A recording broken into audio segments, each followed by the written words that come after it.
This module contains 3 videos and 2 journal worksheets. As you watch the videos, you'll learn the difference between reactionary depression, which is a temporary condition that usually responds to specific event or circumstance, and clinical depression, which is a medical condition caused by an imbalance of chemicals in the brain. It's important to understand that depression is more than a feeling of sadness. It's actually a feeling of despair and hopelessness that can be paralyzing. Caregivers often hold themselves, and sometimes their care receivers, to impossible standards. And then when they fall short of meeting those unrealistic expectations, they get depressed. Depression can also stem from keeping negative emotions, such as anger and guilt, bottled up inside. If you're depressed, you may be having difficulty assessing a situation realistically. You may have withdrawn from friends, family, and social engagements. You may have become dependent upon food, alcohol, drugs, and other unhealthy habits. But here's the thing we want you to understand.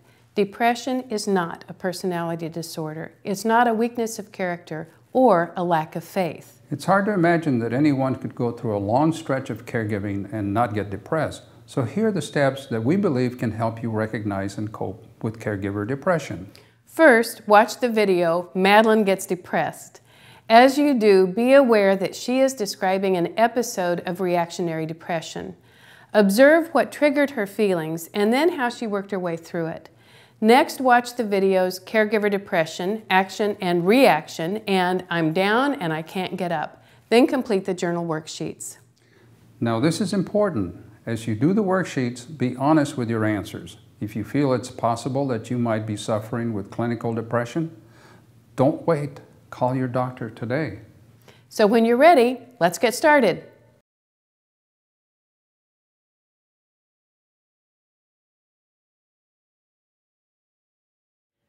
I have been through several days of really miserable depression. And I think it all started with this stupid book, Simple Abundance.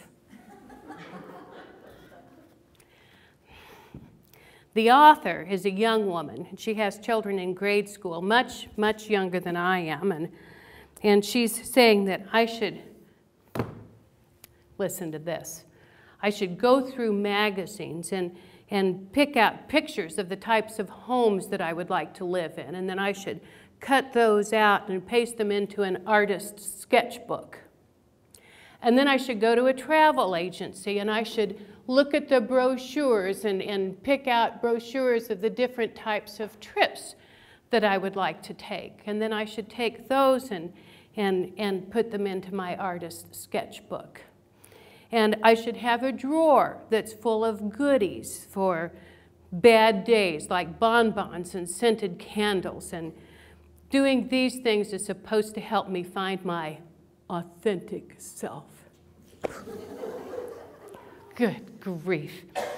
Well, I got to thinking back to when I was her age, and at that point we were too poor to quit farming. And we had to build the dairy barn to keep our grade A dairy status, and so I learned how to milk, and I hated every single minute I spent doing it. This was at the time that the women's liberation movement was just getting going. And I was reading articles in magazines about men who were becoming impotent because they were having to dry dishes.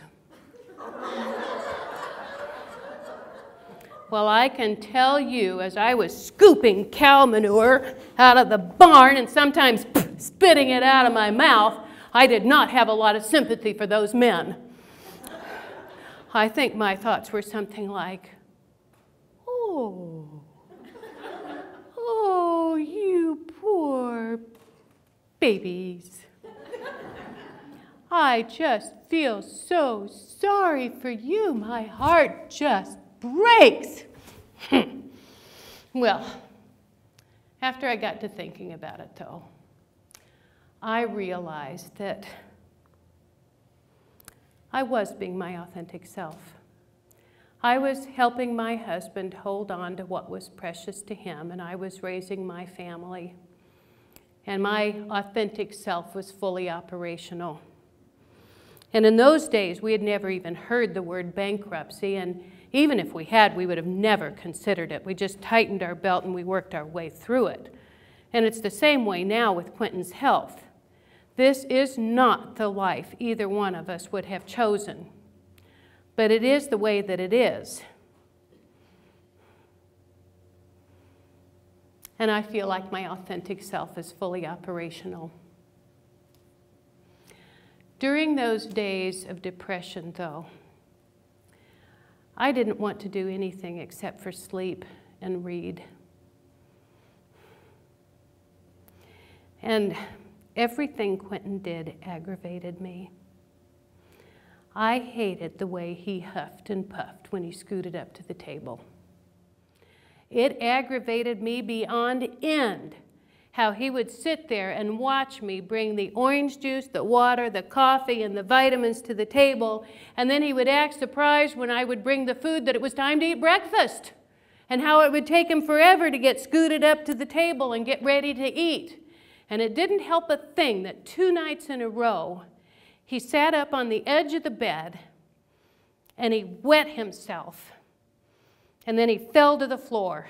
And the last time he did that, I got him up, I put him in the chair, I stripped the bed, I turned the mattress, I put on new sheets and a new blanket, and I got a new depend on him, and I got his pajamas on, and I got him back in bed, and I tucked him in, and I pulled up the bar, and I got right in his face, and I said, "If I catch you sitting on the side of that bed again, I'm going to take a belt to you." I was mad as hell, and I deserved it.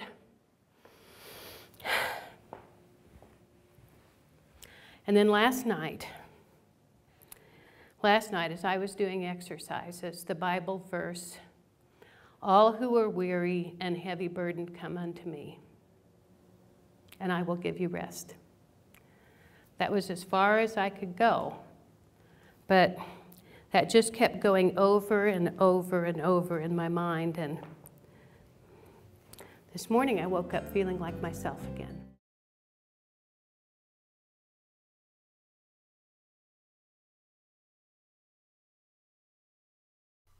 Caregiver depression, action and reaction. Have you ever felt like this? Unfortunately, depression is a common occurrence among caregivers. It is not at all unusual to experience depression as you witness the progressive decline of someone you love, while your own life is becoming more and more complicated, reclusive, and restrictive. There are 2 different types of depression that are frequently experienced by caregivers. The first is reactionary depression, which is usually a temporary condition that can be brought on by any number of events. The second type of depression is clinical. Clinical depression is a medical condition that manifests itself in a mental disorder. Let's talk about reactionary depression first.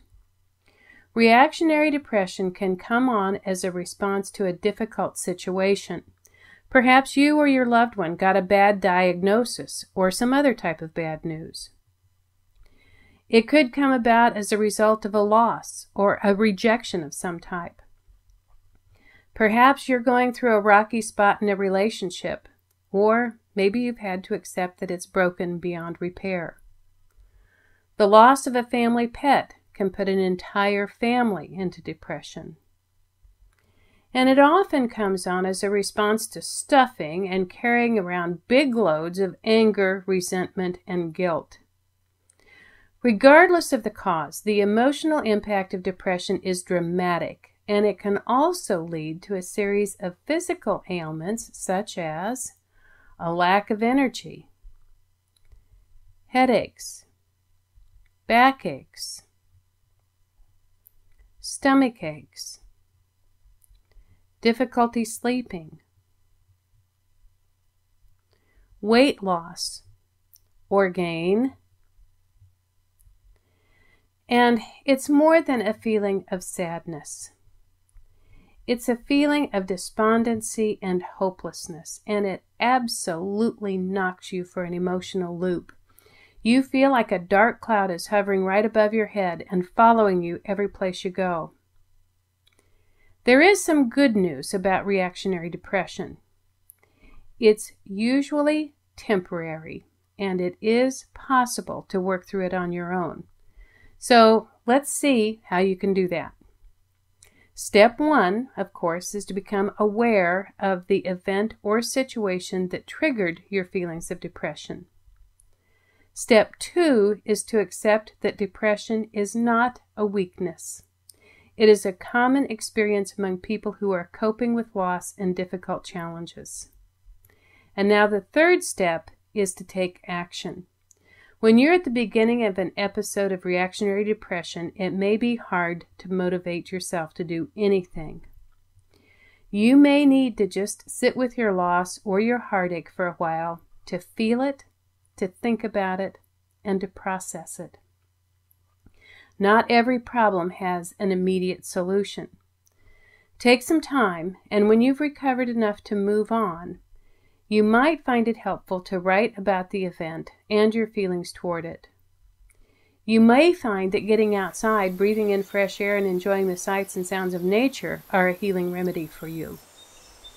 Some people find comfort and come to a place of peace through quiet meditation or prayer. Others benefit from exercise and vigorous physical activity. If being productive has always been a cure-all for you, start a project. If music lifts your spirits, listen to your favorite CDs. Better yet, if you have talent, make music. Go visit a friend. Join a caregiver support group where it will be safe to talk about your feelings. And you could even think about volunteering to help someone who is in worse shape than you are. And finally, give yourself a little time to feel and to heal. Whatever event or circumstance caused you to feel depressed was real. Something or someone hurt or disappointed you, and it's appropriate to give it enough time and thought to work through it. It may not be easy, but you will be able to pull yourself up and out of it. And one morning, you'll wake up and notice that the sun is shining. You'll hear yourself laugh. You'll find pleasure in doing something small, and you'll realize that you're coming out of the storm and your world is starting to look a little bit brighter. In the next segment, we're going to discuss clinical depression. Although many of the symptoms are identical to reactionary depression, it is a very different diagnosis, and it requires a different approach to attain wellness. See you soon.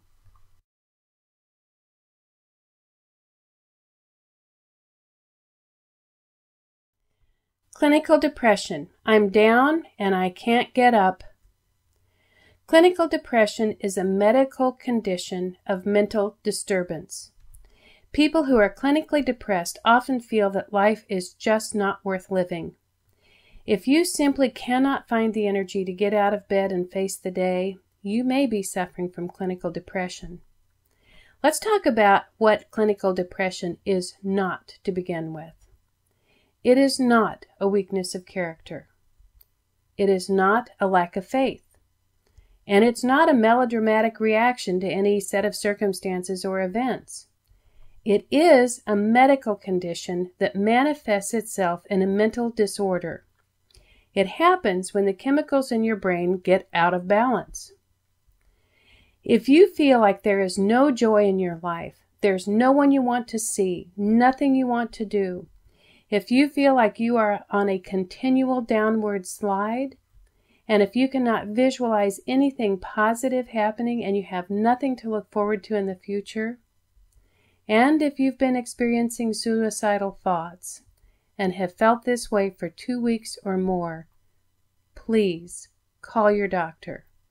This is a medical problem and you need medical help.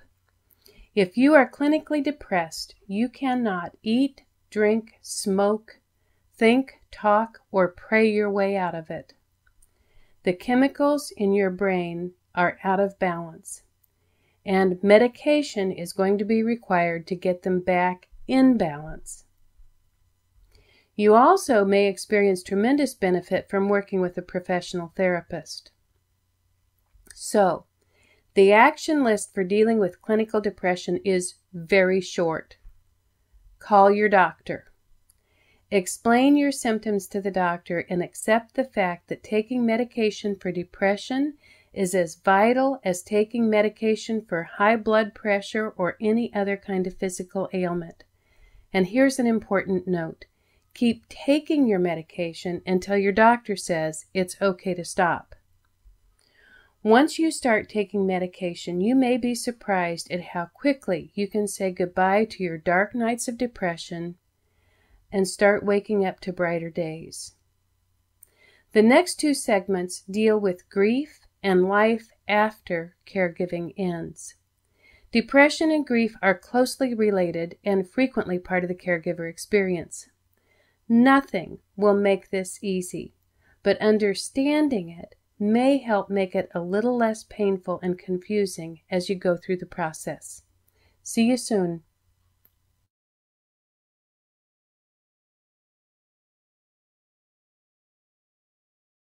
This module is about grief. We talk about the grief experienced by both professional caregivers and family caregivers. We also talk a little bit about the grief after death. There are 3 videos that come from the journal of Dorothy Tucker, a nurse who wrote about the grief she experienced when residents in her care passed away. We wanted to share Dorothy's stories because we feel it's important for family caregivers to understand the depth of relationships that develop between professional caregivers and the people in their care. But the primary focus of this module is preparatory grief, which is the process we go through when we're losing someone we love over an extended period of time. If you're caring for someone who has a degenerative and ultimately fatal disease, you will experience feelings of loss repeatedly as your loved one's condition changes and progresses. In the video, Grief, Is There No End to This?, we cover losses associated with Alzheimer's disease. Even if you're not dealing with dementia, it's worth noting that any extended illness, as well as chronic pain and imbalances in medication, can have a dramatic impact on a person's behavior. And when an individual's personality changes, the relationship you have with them can also change. The loss of that relationship will frustrate you, break your heart, and sometimes it will push you to say or do things that you wish you could change or take back. We wanted you to understand no matter how hard you try, you will make mistakes. And if you're like most caregivers, you may tend to focus on those moments rather than on the good, kind, and loving things you do every day. So please, be gentle with yourself. Accept the fact that you're human. Acknowledge that this is the hardest work you will ever do. We realize that nothing will erase the pain of your loss, but we do hope to provide you with some insights and tools that will support you as you go through it. So whenever you're ready, let's get started.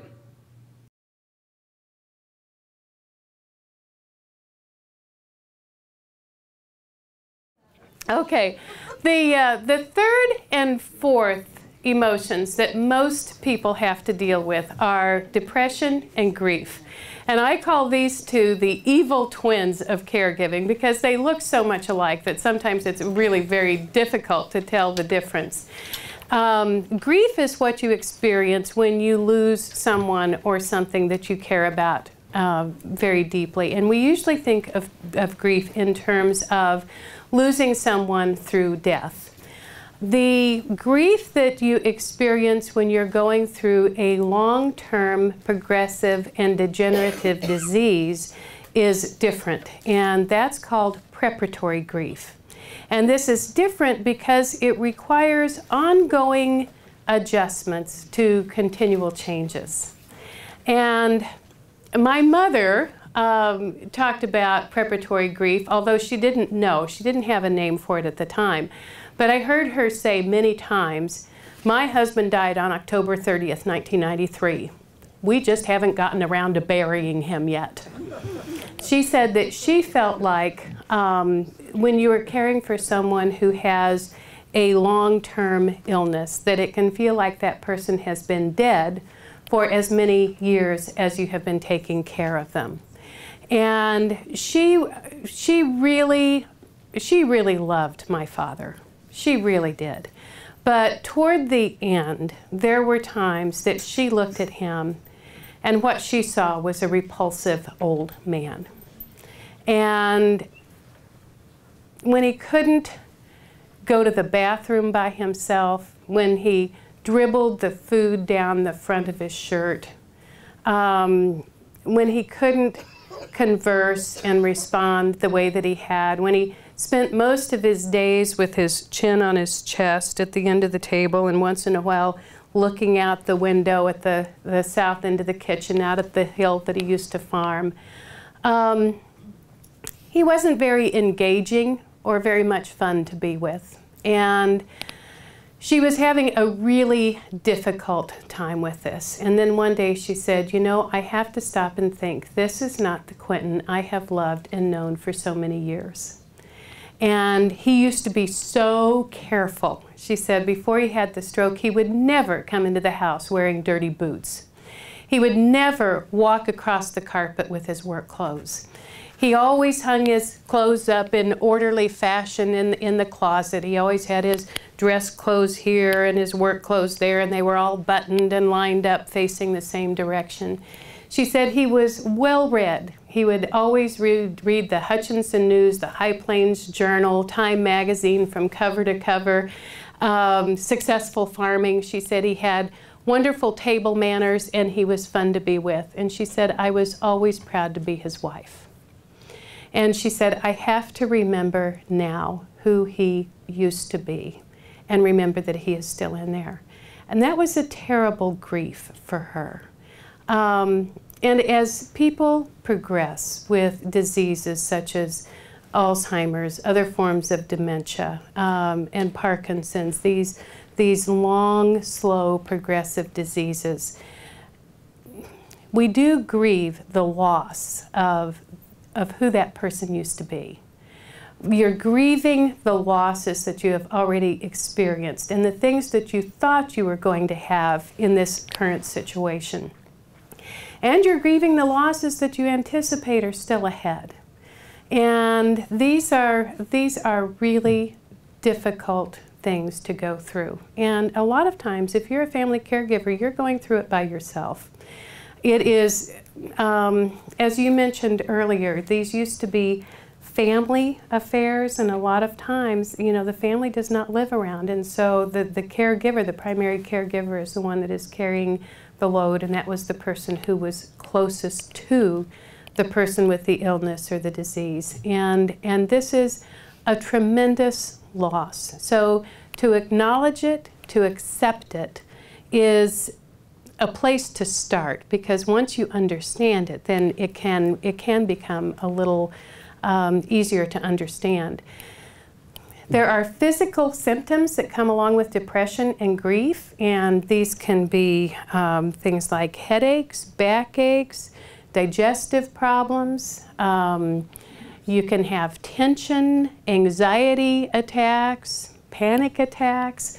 The list goes, weight loss or gain, you know, those things, the list goes on and on and on. So if you know of anyone, or if you are currently caring for someone and you're going through this, then, you know, understand that this is a part of the process and be gentle with yourself.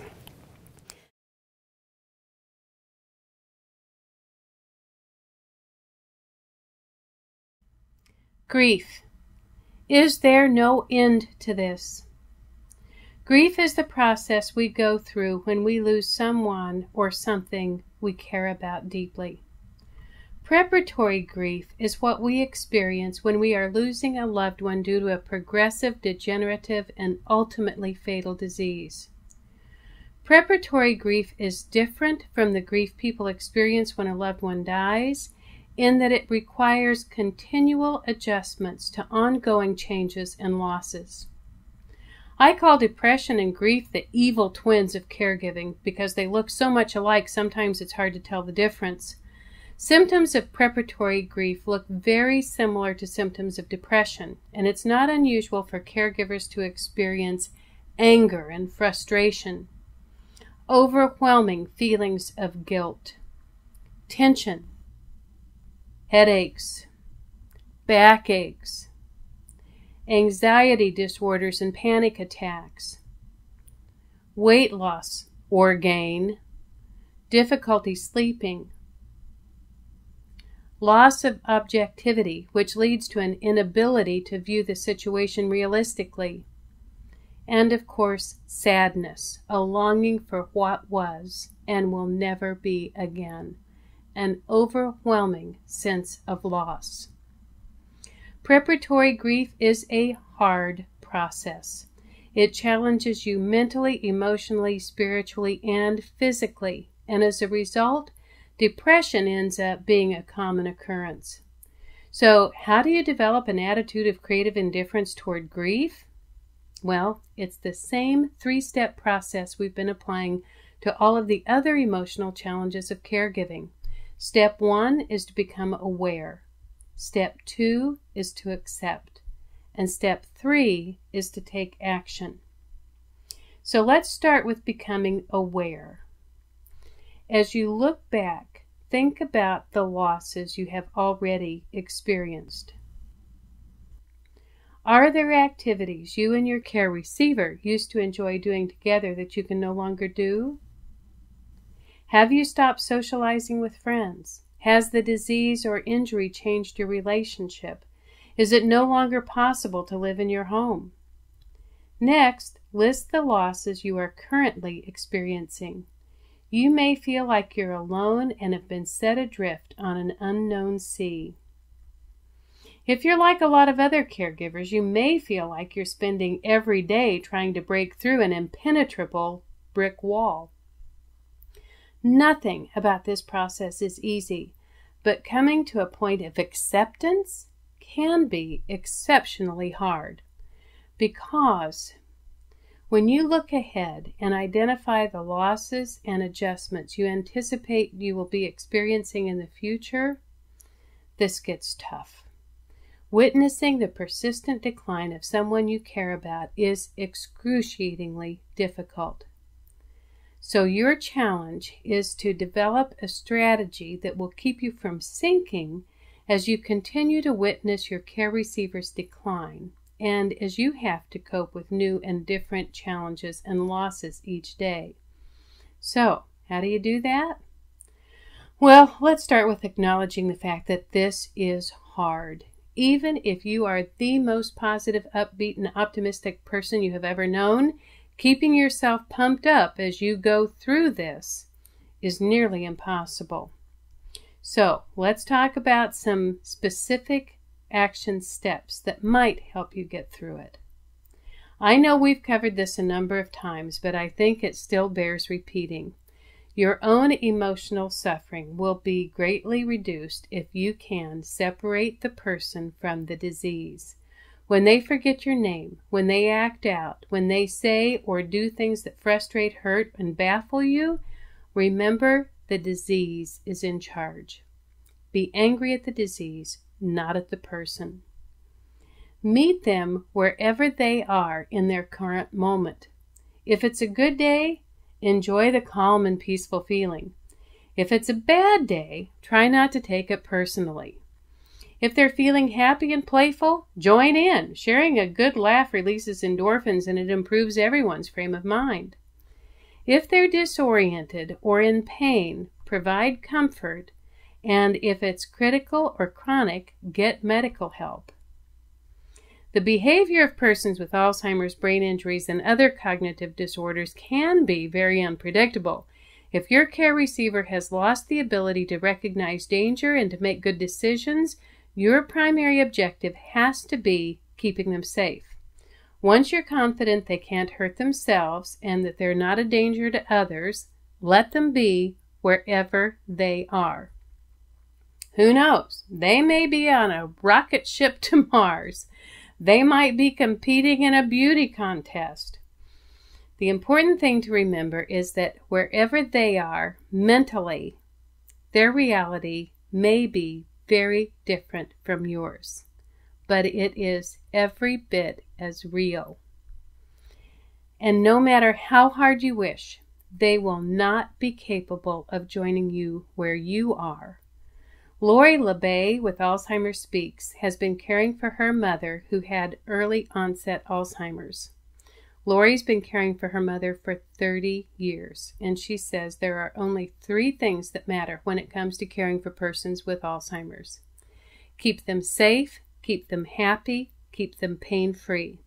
And when you're comfortable and confident that they are safe, happy, and pain-free, perhaps you could take some of the following steps to help you maintain your own mental well-being.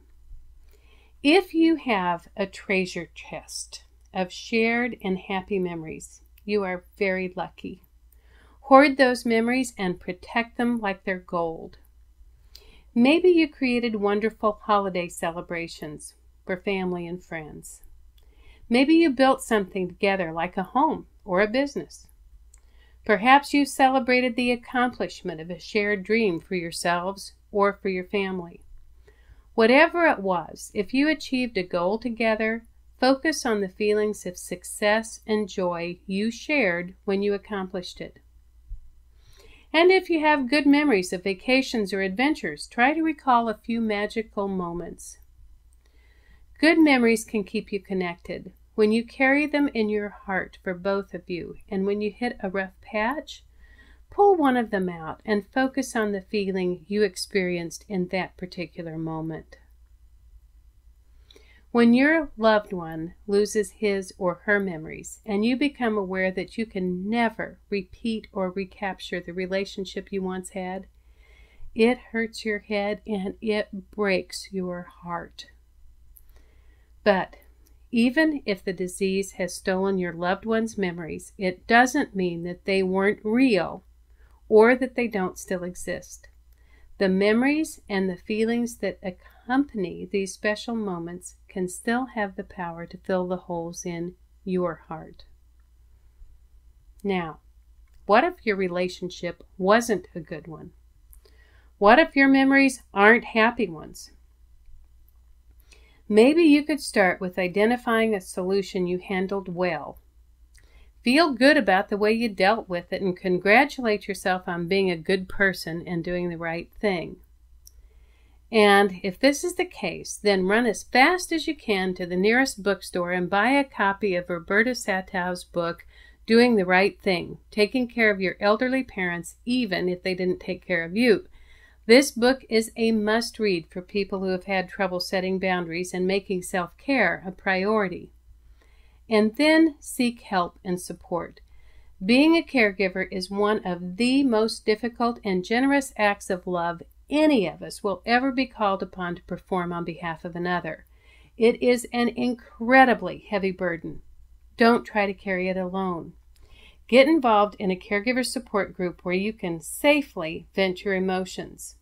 You will help others, and they will help you too. Let your family and friends help you carry part of the load. People will often say, "Is there anything I can do to help?" And if you're prepared, you can say, "Yes, actually there is." You can get prepared by writing a list of tasks that you would like help accomplishing. This could be anything from mowing the lawn to picking up a prescription to cooking dinner or providing respite care for an hour or two. And then when someone says, "Can I do anything to help?" you could respond by offering the list and saying, "You are so generous to ask. I do have a list." Hand it to them and say, "If there's anything on this list that you would like to help us do, I would be so appreciative." If you feel your emotional load is getting too heavy to carry alone, accept the fact that you're human, not a rock, not a superhero. Seek counseling from a therapist or from your clergy. And acknowledge that we all need affirmation, attention, and affection. Get and give lots and lots of hugs. And finally, don't leave anything unsaid. Say what you need to say, what you want them to know, while they can still hear it. These may be words of love. They may be words of reassurance. Or they might be words of reconciliation. Whatever it is you need to say it now. It may help open conversations about death. It may help alleviate their fears and bring both of you to a place of peace in your relationship. And then when it's over, you will be sad. You will miss them. But you won't have any regrets about things left unsaid or undone. Your relationship will be complete. In the next segment, we're going to talk about grief after death.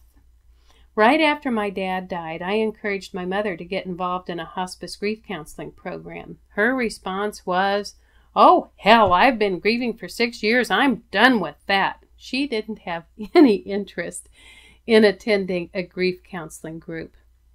But about 6 months later, she hit a wall. She started feeling guilty for all of the time she wasn't as patient, loving, and nurturing as she wanted to be. And she really began to miss the man my father had been before his stroke. So that's when she finally got involved in a hospice grief counseling program. And we both learned that grief after death is a different process. It's not necessarily easier, and it's not necessarily harder, but it is very different.